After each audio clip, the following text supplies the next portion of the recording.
Hello everyone, সবাই কেমন আছেন? সবাই আশা করি অনেক অনেক ভালো আছেন। তো গাইস, আসলেই বেশ কয়েকদিন কিন্তু বিরতিতে ছিলাম। তো আসলে অন্য একটা কাজে আটকে ছিলাম, এই কারণে কিন্তু আসলে কোনো জায়গায় যাইতে পারি নাই। তবে আজকে এইরকম একটা সুন্দর পরিবেশে কিন্তু আসতে পেরেছি। তো আসলে ওই বেশ অনেকটা দিন পরে এরকম একটা সুন্দর মনোরম পরিবেশে আসতে পেরেছি। তো এটা হচ্ছে পুংলি হাটখোলার সাথে একটি যে ওই গুদারা ঘাট বলে সেই জায়গায় কিন্তু চলে এসেছি। আর এই পাশে আমার পিছে দেখেন অনেকগুলো কিন্তু বড় বড় সেলো, এবং কি দেখেন এই যে মোটর সাইকেল নিয়েও কিন্তু সেলোর ভিতরে উঠা যাচ্ছে, আসলে অনেকটা বড়। তো এই বড় সেলোর ভিতরে কিন্তু আজকে আমি চলে এসেছি। তো আসলে গাইস, এই যে নদীর পাড়ে গুদারা ঘাটের ভিতরে কিন্তু এর জায়গা এইরকম পরিবেশের ভিতরে কিন্তু আসতে আমার খুবই ভালো লাগে। তো গাইস, আসলে যে যে ব্রিজটা দেখার জন্য কিন্তু একটু মরি হয়ে পড়েছিলাম। আসলে অনেকটা দূর, কিন্তু আসলে কাছে কাছে থেকে একটু দেখলে কি হবে, কিন্তু আসলে অনেকটা দূর, এই কারণে যাওয়াটাও কষ্ট। আর আজকে যে রৌদ্রের পরিমাণ দেখেন, একদম কিন্তু ঘেমে ঘেমে যাচ্ছি। আর এই যে কিছুক্ষণের ভিতরে একটি সেলো কিন্তু দেখেন চলে যাচ্ছে। তো এই সেলোটা কিন্তু মানে একটু আগেই আমাদের সামনে থেকে ভরে গেল, মানে একটু মিটমাট করে। তো সেলোবারা কিন্তু অনেক চাই, তার ভিতরে কিন্তু ভালোই চাইছিল, তারা এই সেলোটা নিয়ে চলে যাচ্ছে আসলে গাই। তো ওই পাশে বেশ কয়েকটি সেলো রয়েছে, আসলে তারা রোদ্রের কারণে সেলোলা মামাগুলো কিন্তু একটু ভিতরে রয়েছে। তো আমি একটা সেলোতে ওঠার একটু চেষ্টা করব, যে আসলেই কীরকম লাগে সেটা দেখব। তো একটা সেলোতে উঠি, একটু দেখে আয় আপনাদের। আসলে মামা, এটা কোন জায়গা থেকে নিয়ে আসলেন? ওই পাশ থেকে? ওটা কি গুদারাঘাট বলে? ও, যমুনা সেতু পাথরঘাট। এই জায়গা থেকে মানে কতক্ষণ সময় লাগে যাইতে? আধা ঘন্টা জাস্ট গাইস। আসলে আধা ঘন্টার ভিতরে কিন্তু আমরা এই যে পাথরঘাটা যে একটা গুদারা ঘাট আছে সেই জায়গায় কিন্তু যাইতে পারবো। আর এই যে দেখেন গাইস, আমি আসলে একটা সেলোর ভিতরে দাঁড়িয়ে রয়েছি। সেলোটা কিন্তু অনেকটা লম্বা, তো অনেকটা বড় এবং অনেকটা লম্বা। আর সেলোর ভিতরে যে যে মাছাগুলো দেখেন এত সুন্দর করে পরিপাটি করে তারা রেখে দিয়েছে, সেটা দেখে কিন্তু খুবই ভালো লাগতেছে গাইস। আসলেই দেখতে পাচ্ছেন খুবই সুন্দর একটা মনোরম পরিবেশের ভিতরে কিন্তু বসে রয়েছি। আর এই যে রোদ থেকে বাঁচার জন্য কিন্তু সেলোর উপরে দেখেন এরকম ছাউনি করে দেওয়া আছে।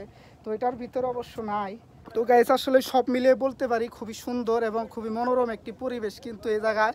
তো আসার পরে কোনো মানে বেশি মানুষের যে সমাগম তা কিন্তু না, আসলে মানুষ পারাপারের জন্য যে গুদারা ঘাটগুলো ব্যবহার করে, তো সেই রকম একটি গুদারা ঘাট আসলে এই জায়গায়।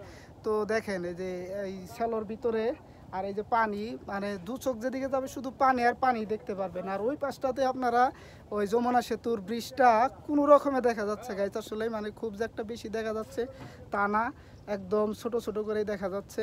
আর এই যে সেলো দেখতে পাচ্ছেন আমার পাশে, এটা কিছুক্ষণ আগে ওই যে যাত্রীগুলো নিয়ে সেইগুলো নিয়ে কিন্তু তারা এসেছে।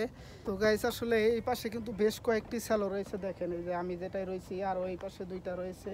তো আসলে সবগুলো কিন্তু ভাড়াই চালিত, এগুলো ভাড়া করলে কিন্তু চলে যায়, যে যেদিকে নিয়ে যাবে সেই দিকে যাবে।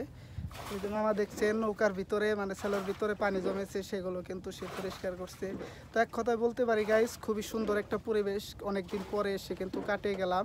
তো এই জায়গায় কিন্তু মাঝে মধ্যে আসতে আমার খুবই ভালো লাগে, বিশেষ করে যমুনার পাড়ে, কারণ এই জায়গায় অনেকটা খোলামেলা থাকে এবং অনেকটা পরিবেশও কিন্তু ভালো থাকে।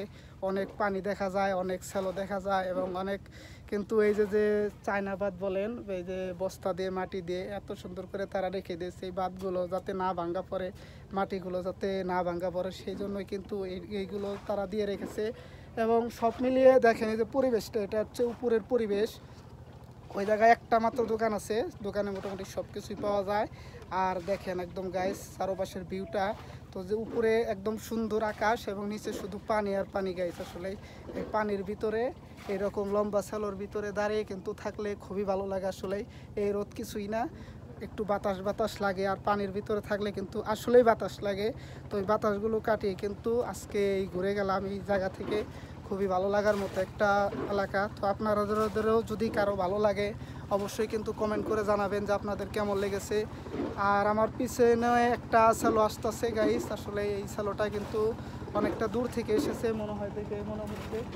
আর ওটার ভিতরেও একটু যাত্রী ছিল। তো সবার কিন্তু পারাপারের জন্য এই সেলোগুলো ব্যবহার করা হয়। তো সেলোগুলোর আসলে স্পিড ভালোই আছে, দেখেন এই যে মুহূর্তের ভিতরে কিন্তু চলে যাবে আসলে গাইস। ইঞ্জিনের যে শব্দগুলো সেটা কিন্তু খুবই বড়। আর দেখেন আসলে প্রচুর প্রচুর বড় সেলো গাইস। আসলে এত বড় সেলো মানে এই নদীর পার আসলে সে বোঝা যায় এত বড় সেল, এত বড় নৌকা।